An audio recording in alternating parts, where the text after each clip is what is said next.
പരിശുദ്ധ കന്യകാമറിയത്തിൻ്റെ ലുത്തിനിയ 15-ാം നൂറ്റാണ്ടിൽ ഇറ്റലിയിലെ ലൊരേറ്റോ എന്ന മരിയൻ തീർത്ഥാടന കേന്ദ്രത്തിൽ രൂപപ്പെട്ടതാണ്. 1587 സിസ്റ്റസ് അഞ്ചാമൻ മാർപ്പാപ്പ ഇതിന് ഔദ്യോഗിക അംഗീകാരം നൽകി.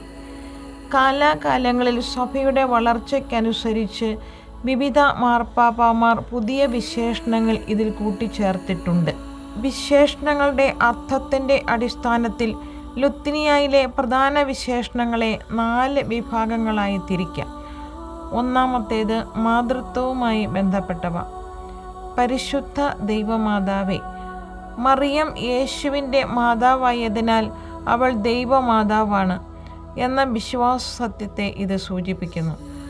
സഭയുടെ മാതാവേ, സഭയിലെ വിശ്വാസികളുടെ മുഴുവൻ അമ്മയായി മറിയത്തെ കാണുന്നു.